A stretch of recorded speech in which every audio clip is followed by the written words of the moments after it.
Hi மக்களே, இது என்னன்னு தெரியுதா? பச்சை பூண்டு மக்களே, பச்சை பூண்டு.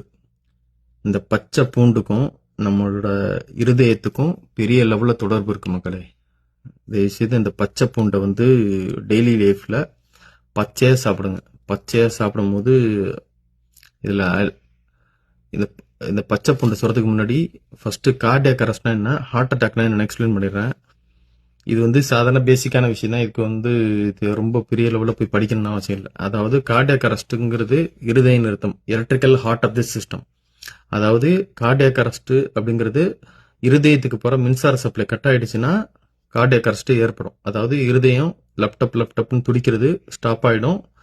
மற்ற இடங்களுக்கு உடம்புக்கு போற மற்ற இடங்களுக்கு போற ரத்தம் ஓட்டம் நின்று போயிடும், உயிரிழப்பு ஏற்படும். இது கார்டியாக் அரெஸ்ட். ஹார்ட் அட்டாக் அப்படிங்கிறது மாரடைப்பு, coronary arteries of the heart. அதாவது ரத்த குழாயில இருந்து வர அந்த சத்துக்கள் நிறைந்த ஆக்சிஜன் நிறைந்த ரத்த தசைகளுக்கு போகாம சில நேரத்துக்கு பாதிப்பு ஏற்படும் அந்த லோ கொலஸ்ட்ரால்னால. அப்படி ஏற்படும் போது ஹார்ட் அட்டாக் வரும். சரிங்களா? ரெண்டுத்துக்கும் வித்தியாசம் இருக்கு. அது மின்சார சப்ளை போகாம ஹார்ட்டுக்கு போகும்போது லெப்டப்னு துடிக்கும் போது அந்த மின்சார சப்ளை போகாம இருந்துச்சுன்னா கட் ஆயிடும். அதாவது துடிக்கிறது நின்று போயிடும், உயிரிழப்பு ஏற்படும். இது ரத்த குழாயில ஏற்படுற பிளாக்கேஜ்னால உயிரிழப்பு ஏற்படுது. இது ஹார்ட் அட்டாக். மேக்சிமம் நம்ம மோட்டார்ல எப்படி பேட்டரி வெளியிலிருந்து பவர் சப்ளை கொடுப்போமோ அதே மாதிரி இந்த இருதயத்துல பாத்தீங்கன்னா செனட்டல் நோடு அப்படிங்கிற ஒரு பேட்டரி இருக்கு. அது இயற்கையான முறையில தன்னைத்தானே மின்சாரத்தை உற்பத்தி பண்ணக்கூடிய ஒரு பேட்டரி. இருதயத்துல நம்ம செனட்டல் நோடுங்கிறது அதே மாதிரி தான். நம்ம மோட்டர்ல எப்படி 4 ஜங்ஷன் இருக்கோ இதுல AV node, left ventricle, right வென்ட்ரிக்கல்னு சொல்லிட்டு ஒயர் மாதிரி இருக்கும். இந்த எலக்ட்ரிக்கல் சப்ளைல ஏதாவது பிரச்சனை ஏற்பட்டுச்சுன்னா அப்ரப்டா ஹார்ட் இருதயம் துடிக்கிறது நின்று போயிடும், உயிரிழப்பு ஏற்படும். மேக்சிமம் அந்த கார்டியாக் அரெஸ்ட் அந்த எலக்ட்ரிக்கல் சப்ளை அதுல நம்ம அந்த அதை கொஞ்சம் புஷ் பண்றதுக்கு நல்ல ஃபுட் எதுனா பொட்டாசியம், மேக்னீசியம், கால்சியம், அந்த மாதிரி அந்த ஸ்பினாச், கீரை, வால்நட்டு, அப்புறம் பாதாம், அடுத்து பம்ப்கின் சீடு, இந்த மாதிரி ஒரு அவகோடா, இந்த மாதிரி ஃபுட்டை அதிகமாக எடுத்துங்க. இது ஹார்ட்டுக்கு எலக்ட்ரிக்கல் சப்ளைவை நல்லா கொஞ்சம் இது பண்ணி கொடுக்கும். அடுத்தது க்ளூன்னு ஒன்று இருக்குல்ல, பட்டை பட்டை கிராம்பு, அதையும் டெய்லி பேசிஸ்ல சாப்பிடுங்க. இது ஹார்ட்டுக்கு ரொம்ப ரொம்ப நல்லது. அடுத்தது ஹார்ட் அட்டாக்கு மேக்சிமம் லோ கொலஸ்ட்ரால் ஏற்பட்டுச்சுன்னா மேக்சிமம் ஃபர்ஸ்ட் சைன் காமிக்கிறது லெஃப்ட் ஹேண்ட் சைட்ல பெயின் வரும். லெஃப்ட் ஹேண்ட் சைட்ல பெயின் வந்துச்சுனாவே நீங்க ஜஸ்ட் அலர்ட் ஆயிடுங்க. ஒன்னு லெஃப்ட் ஹேண்ட் சைடு பெயின் வருது, ஒன்னு கீபோர்ட் பெயின்னால வரும், அப்புறம் ஒர்க் பேசிஸ்ல அதாவது ஸ்லீப்பிங் ப்ராப்ளம்னால லெஃப்ட் ஹேண்ட் பெயின் வரும். இது 2 பெயின் இல்லாம வேற ஏதாவது உங்களுக்கு அப்நார்மலா பெயின் இருந்துச்சுன்னா டாக்டரை போய் செக்அப் பண்ணிங்க. அப்படி செக்அப் பண்ணும்போது உங்களோட ஃபுட்டு டெய்லி பேசிஸ்ல மட்டன் அபவ் 35 இயர்ஸ் ஆச்சுன்னா தயவுசெய்து மட்டன் அவாய்ட் பண்ணிக்கோங்க. எவ்வளவுக்கு எவ்வளோ ஃபிஷ் சாப்பிட்றீங்களோ அவ்வளோக்கு எவ்வளவு நல்லது.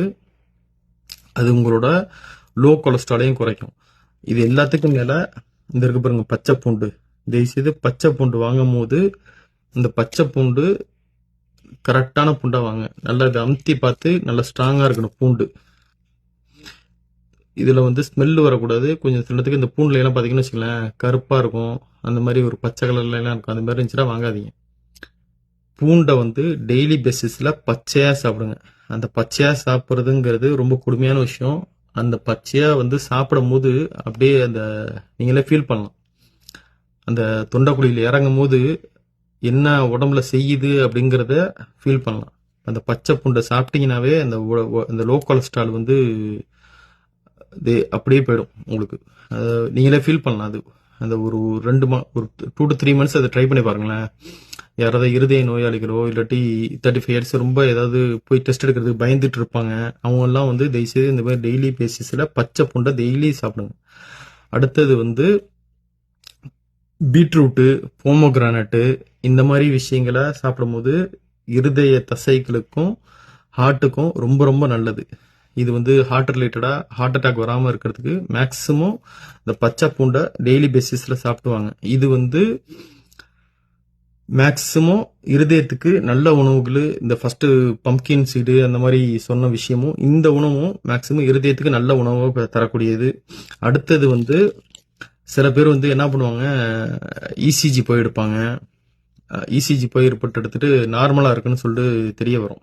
அப்படி இசிஜியில் வந்து நார்மலாக பார்த்துட்டு ஒன்றும் இல்லை நம்ம உடம்புக்கு அப்படின்னு சொல்லிட்டு கன்ஃபார்ம் பண்ணிப்பாங்க. பட் தயவுசெய்து அதை தப்பாக முடிவு பண்ணிக்காதீங்க.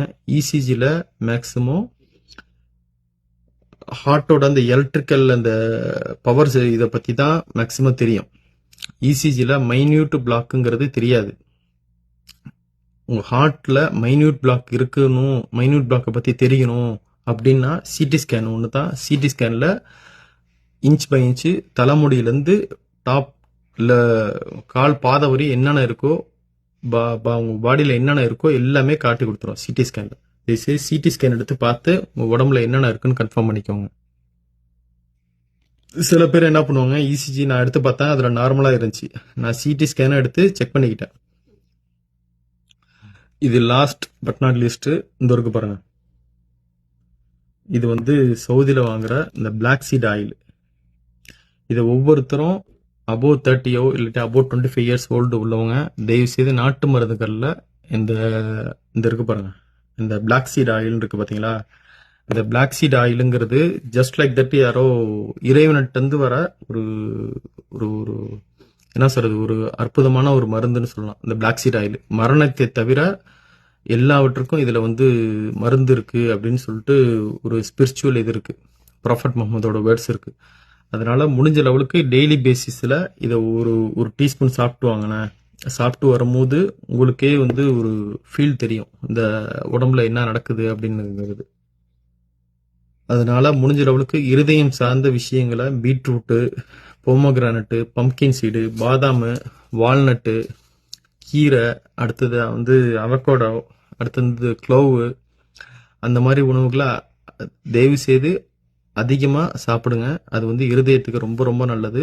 அடுத்தது வந்து தயவு செய்து மட்டன் சாப்பிடவே சாப்பிடாதீங்க. மட்டன் சாப்பிட்றத எப்போ வந்து நிப்பாட்டுங்களோ உங்களுக்கே அபோவ் 30 வந்து சில விஷயத்த பண்ணி தான் ஆகணும். ஃபுட்டில் வந்து சில விஷயத்த டயட்டில் கொண்டு தான் வரணும். அதில் வந்து மட்டனை வந்து அவாய்ட் பண்ணிக்கோங்க. மட்டன் சாப்பிடவே சாப்பிடாதீங்க. சிக்கன் பிரச்சனை இல்லை, மட்டன் சாப்பிட்றத அவாய்ட் பண்ணிக்கோங்க.